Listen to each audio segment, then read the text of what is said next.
All right, here goes. I, Adam, 42, male, married my wife Sarah when her daughter Emma, 22, female, was just 5 years old.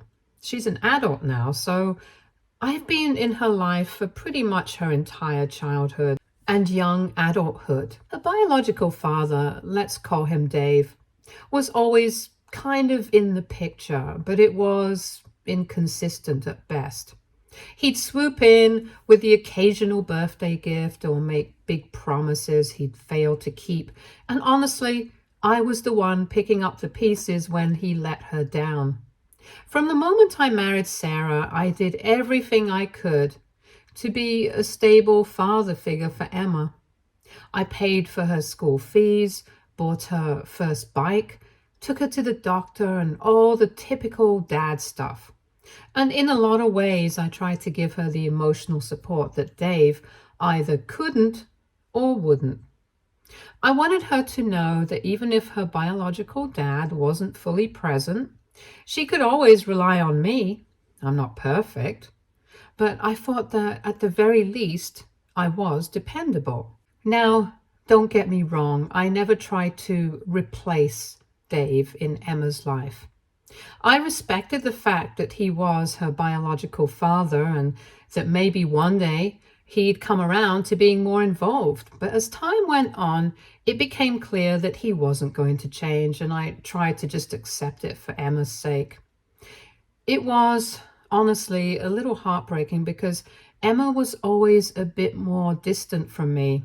She seemed to carry some kind of resentment, like maybe she thought I was the reason her parents weren't together, even though they divorced before I even came into the picture.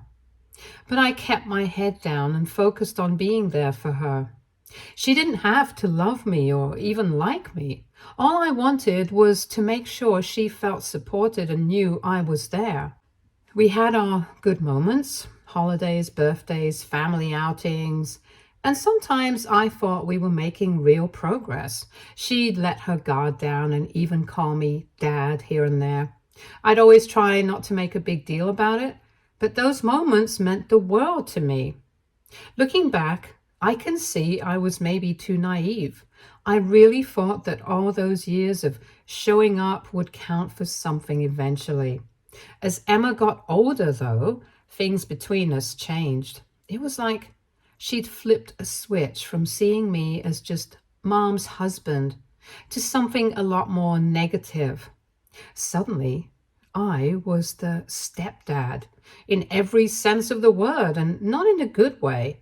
Around her early teens, maybe 13 or 14, she started to get openly hostile. And I'm talking about her major attitude here.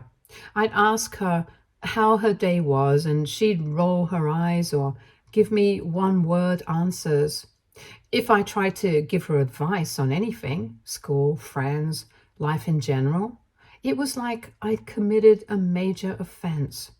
Her go-to phrase was, "You're not my real dad, so why do you care?" I'd be lying if I said that didn't sting. I was investing so much of my energy and time into this kid, treating her as if she was my own daughter, and she just threw it back in my face.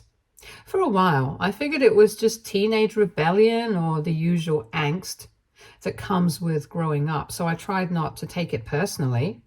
But as the years went on, it became clear that it wasn't just a phase.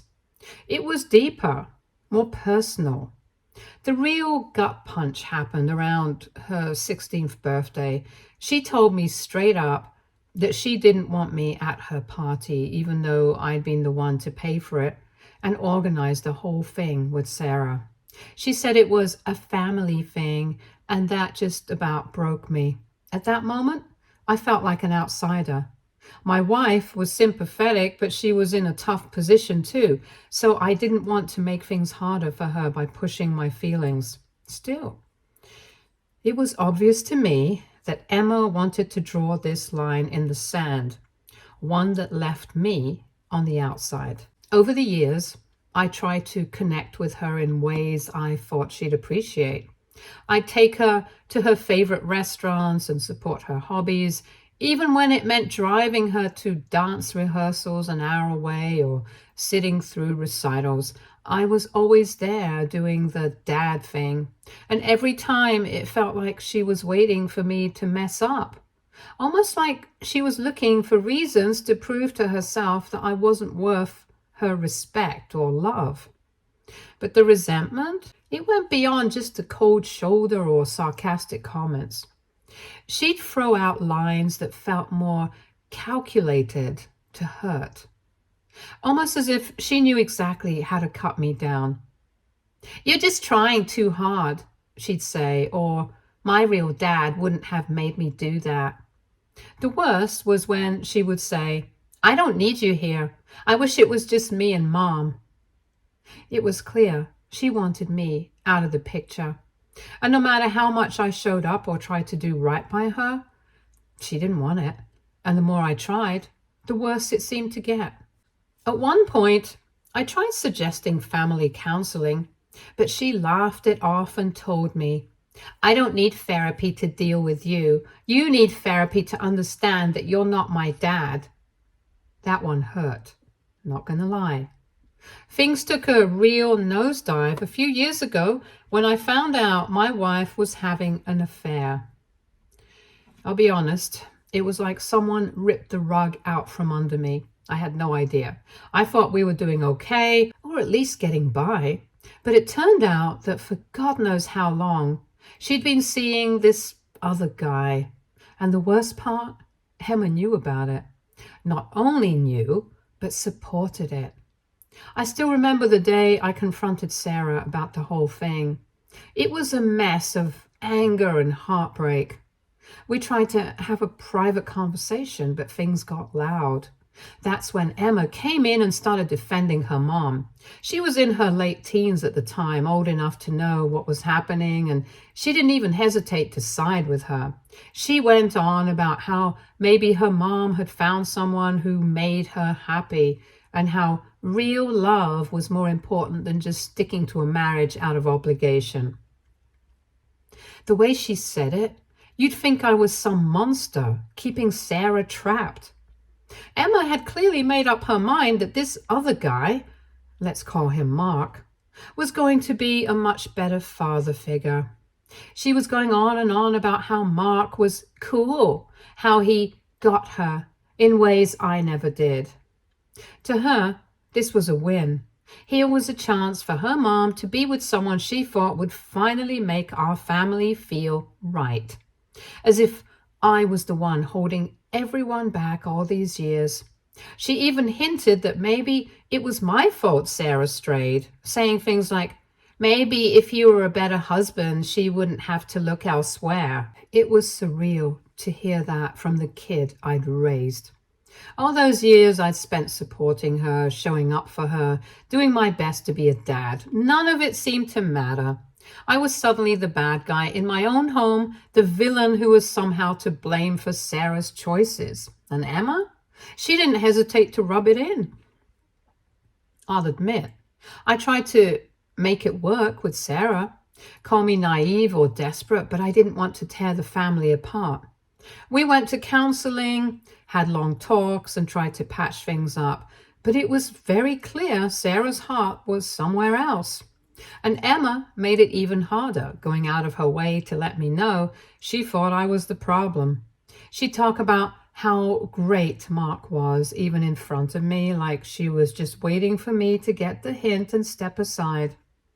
She'd say things like, "Mark really knows how to have fun," or "It'd be nice to have someone around who actually listens." It felt like 1,000 little daggers, each one more intentional than the last. Eventually, I couldn't take it anymore. I was drained, emotionally, mentally, you name it. Trying to hold on to a marriage with a wife who didn't want me and a stepdaughter who thought I was the enemy, it was too much. I finally decided to leave the house, and while it was one of the hardest decisions I've ever made, it was also the only way I could keep my sanity. I needed to get out, not just for my sake, but so I could actually breathe again without feeling like I was suffocating in my own home. Fast forward a few years and things didn't exactly turn out the way Emma or her mom probably envisioned. After I left, they ended up moving in with Mark.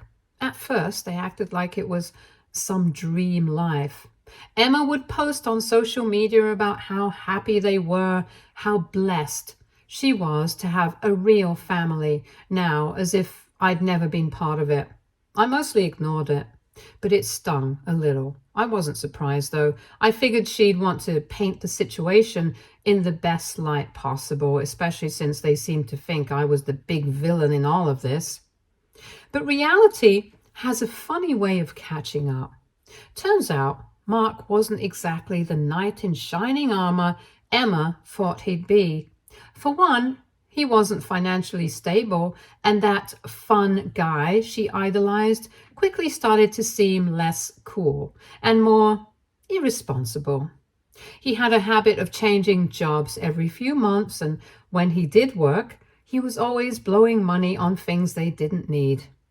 Emma went from being the daddy's girl in her eyes to suddenly realizing that Mark wasn't all he was cracked up to be. I heard bits and pieces about their situation from mutual friends and people in town. Word was that money was tight and they were barely scraping by. Emma was working a retail job just to make ends meet, and I don't think she expected that. She'd always had things handed to her from me, from her mom, and even from her biological dad on the rare occasions he'd show up with gifts or money. I'm sure she thought Mark would keep the lifestyle going, but he wasn't doing that. And now she was having to deal with a reality where she was financially contributing to their household. Emotionally, I think she was feeling the strain too. She'd lost touch with a lot of friends, probably because they didn't want to deal with the family drama or because she kept pushing people away like she'd done with me. I also heard that her relationship with her mom was on the rocks. Sarah had become a bit more distant, maybe due to her own regrets or the strain of trying to hold things together with Mark. Emma wasn't getting the same attention or support from Sarah anymore, and I guess she was realizing that family life with Mark wasn't the picture-perfect setup she'd once defended. Then there's the biological dad, Dave. He's still nowhere to be found. No surprise there. He's always been the guy who shows up when it's convenient for him, but when things get tough, he disappears. So Emma was stuck. She had no real father figure, no stable family life, and now she was dealing with the reality of being a young adult trying to get by in a home where things weren't exactly working out the way she planned. She's facing financial problems, emotional challenges, and a family situation that's falling apart faster than she could have imagined. To top it off, Mark has apparently started treating her more like a nuisance than a daughter. I'm not sure if he's just tired of the family dynamic or if he has never really wanted to step up in the first place, but I can tell she's feeling the brunt of it. She's even reached out to a couple of mutual friends, almost fishing for sympathy, talking about how hard things have gotten and how she's had to grow up fast. It's ironic because when I was there, I was the one trying to prepare her for the real world, and she wanted no part of it. Now she's facing it head on, and from what I hear, it's hitting her hard. So imagine my surprise when I get a text from Emma out of the blue asking to meet up. At first, I thought maybe she'd hit rock bottom and needed advice, or maybe it was some emergency where she had no one else to turn to. We hadn't spoken much since I'd left, only exchanged a few polite texts on the holidays, and even those felt forced. But she asked if I could meet her for coffee, and out of curiosity, and maybe a bit of that dad guilt that never fully goes away, I agreed. I showed up at the coffee shop feeling kind of nervous, but also curious about what was so urgent. She came in looking a little frazzled, not like the confident kid who had once looked me in the eye and told me I was trying too hard as a dad. She seemed more unsure, maybe even a bit vulnerable, which wasn't something I was used to seeing from her. We sat down, and after some awkward small talk, she got straight to the point. She started with, "I know things didn't end well between us. And I know I made things hard. Understatement of the year, but I didn't say anything. She kept going, saying how she realized that I'd always been the one constant in her life and I'd been there for her when her bio dad wasn't, and that maybe she didn't see it back then, but she understood now. And then she said it. She wanted me to adopt her. She said she realized she needed someone in her life she could count on, and that she wanted it to be official. She went on about how she knew I'd been the one providing for her, taking care of her, supporting her all those years, even when she didn't appreciate it. She kept talking about how she'd always thought things would work out differently with Mark and Dave, but that it became clear they weren't going to step up for her the way I had. I won't lie, hearing her say all this felt surreal. It was like all those years of me trying to be a dad to her were finally being acknowledged. But at the same time, I couldn't ignore the nagging feeling that this was all too convenient.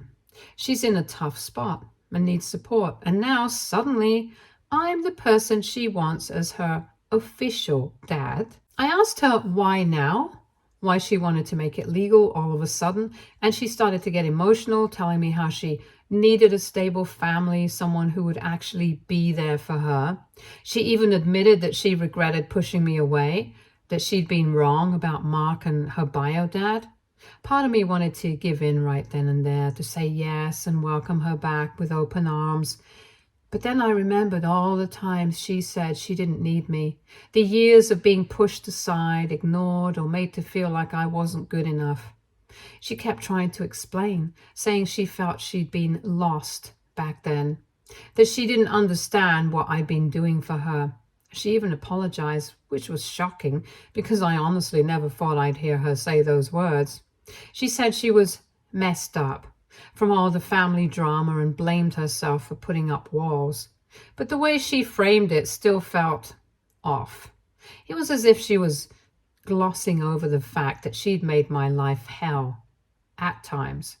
It almost sounded like she was asking for a do-over without fully understanding the damage that had been done. I could see she was genuinely struggling, but I couldn't shake the feeling that this was more about what I could offer her now that she was in a tight spot, and the idea of adopting her just because things weren't going well with Mark, it didn't sit right with me. She was asking me to make a huge emotional commitment to her, to officially claim her as my own. But was it because she saw me as her dad, or because she saw me as her fallback? As she sat there, I could see the desperation in her eyes, and I did feel for her. But I was torn. This wasn't just some sorry, let's move on situation. This was years of pain, rejection, and betrayal on both sides.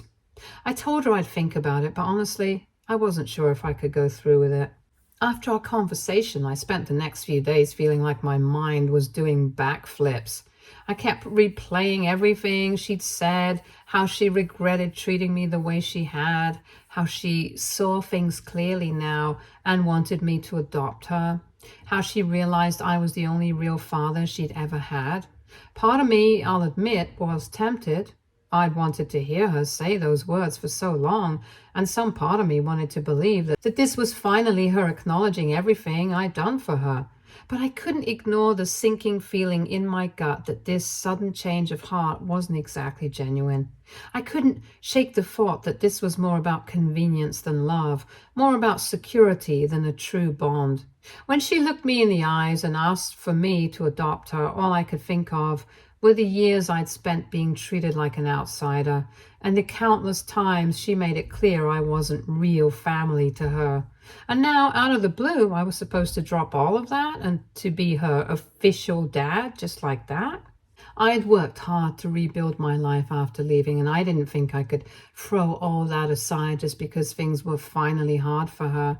So I made the decision to refuse. I told her as gently as I could that I didn't think adopting her would be the right thing for either of us. I explained that as much as I'd always wanted to be there for her, adopting her now didn't feel genuine. I told her that I needed to draw a line for myself, for my own peace of mind, and to respect the boundaries I'd had to set. upset after everything that went down. I didn't want to be a backup plan or the second choice dad she came to only when things got rough.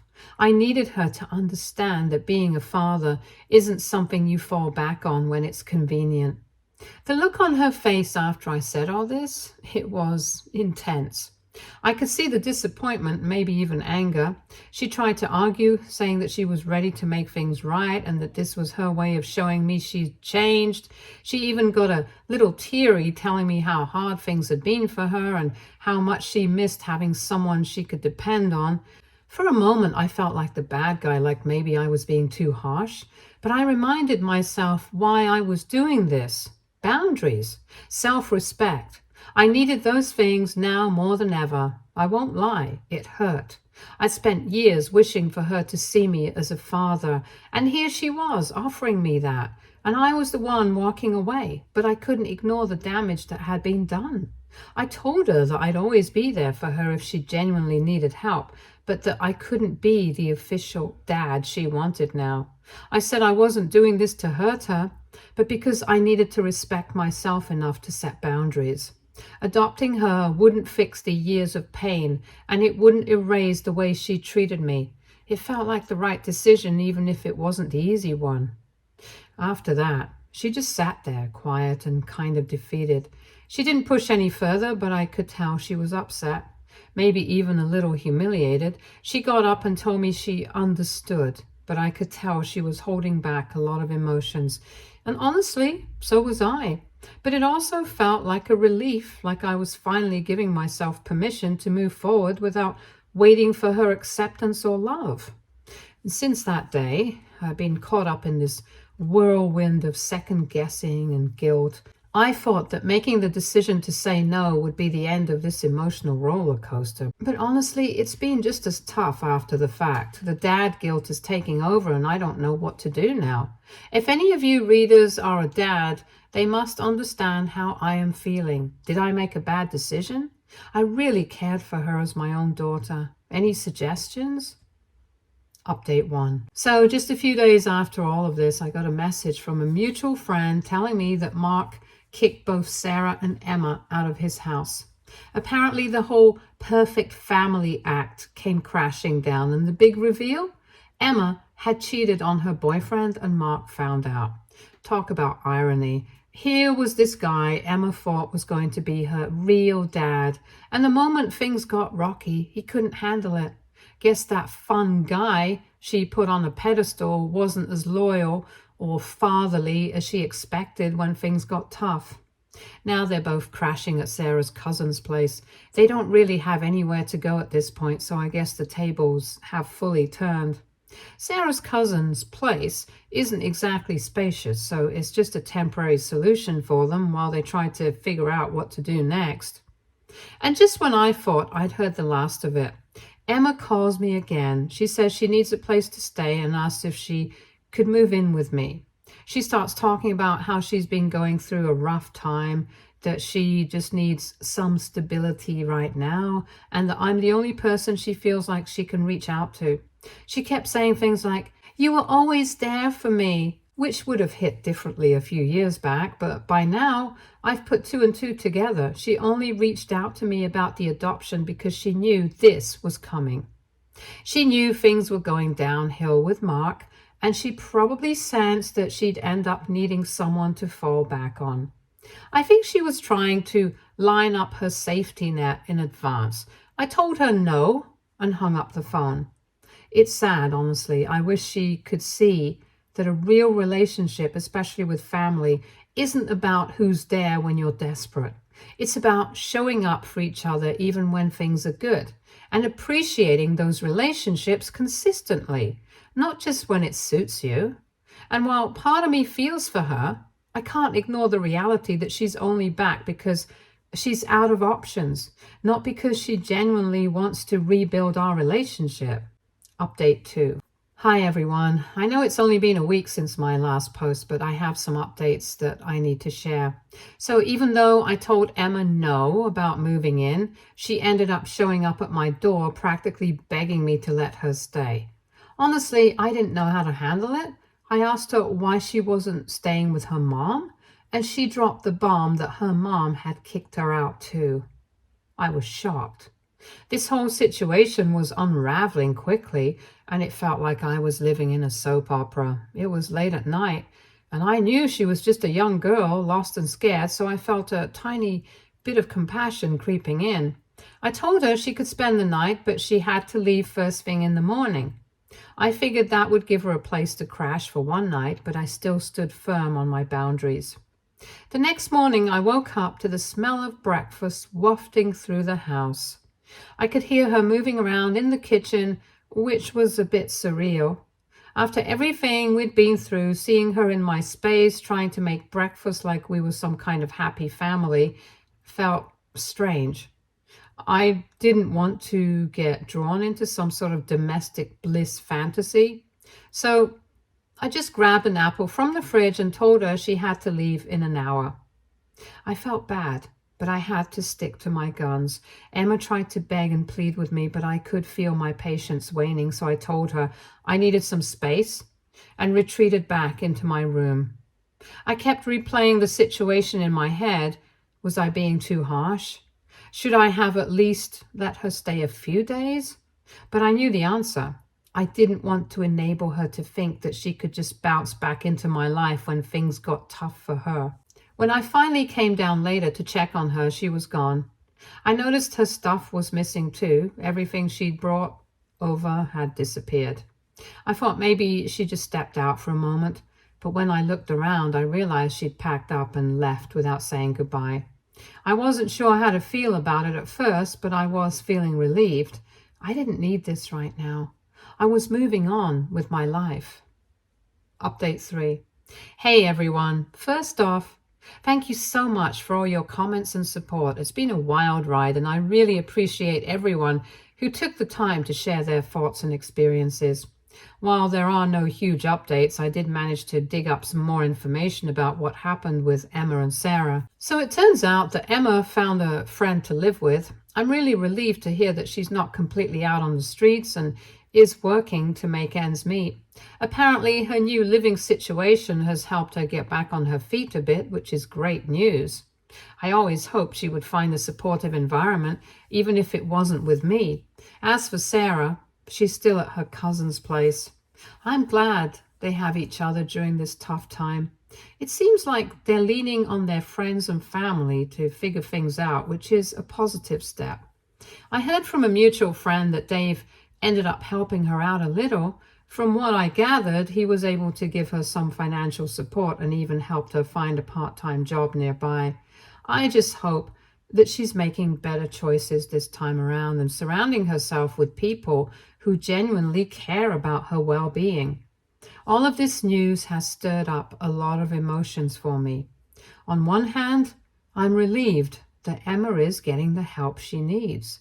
It's hard not to feel some sense of responsibility for her. Even though I know I'm not her savior, I've come to realize that my role in her life has changed dramatically.